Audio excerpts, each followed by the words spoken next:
right, you heard him. Anyway, joining us now, Indiana Senator Mr. Jim Banks. Welcome, Mr. Banks. You're one of my favorite senators, for heaven's sakes. But I got to ask you, what was going on? Why aren't the Republicans in the Senate moving towards a big reconciliation budget bill? Give the president what he wants on the photo ID, because there's funding mechanisms involved there. The public also wants to go after fraud, waste, corruption, and all that. And I'm campaigning, you want to help housing? How about indexing the capital gains tax? How about increasing the capital gains tax exemption for the sale of homes? Now, those would be, you know, pro-growth, good policies for November, good policies forever.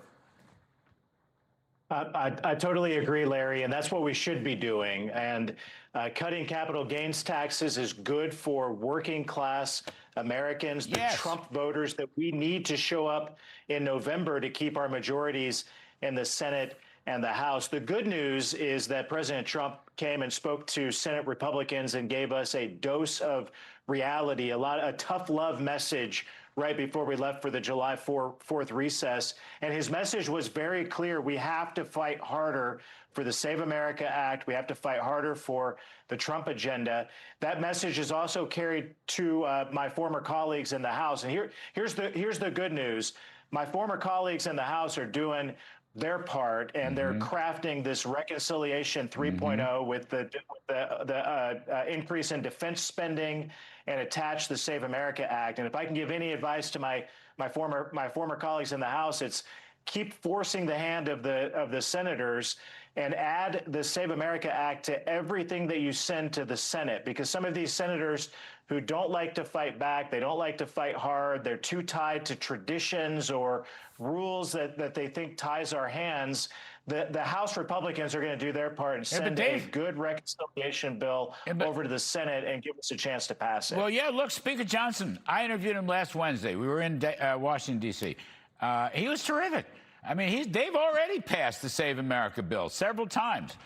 They want to go after waste, fraud, and corruption. And he said that indexing cap gains and expanding on the cap gains exemption for home sales, which, by the way, is a middle-class issue. You know, you talked about working class. Some of these people own homes for 30, 40 years, and they're empty nesters. Why should they have to pay hundreds of thousands of dollars of capital gains on inflation, on Joe Biden's inflation? Anyway, I'm just saying, the House has done its part.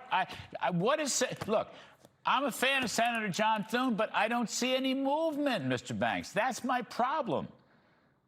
I hear you. President Trump made that point very clear to Senate Republicans. You got to fight harder. You got to fight harder for the Save America Act, and you have to fight harder for what President Trump is trying to do in Iran and around the world, and of course to keep our military strong, replenish our munitions, rehab the defense industrial base in America. And this reconciliation 3.0 is going to be really good for states like Indiana, which is the manufacturing capital of the country, more manufacturing jobs per capita than any other state in the country, with the defense industrial base right in the middle of it.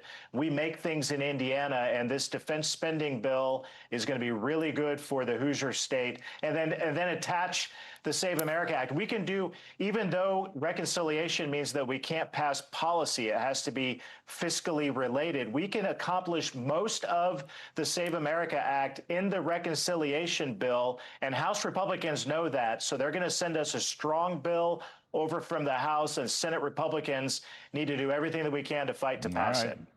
Well, I just say let's mount up and gallop those horses forward. We got to do it. Senator Jim Banks of Indiana, thank you, sir. We appreciate it, as always.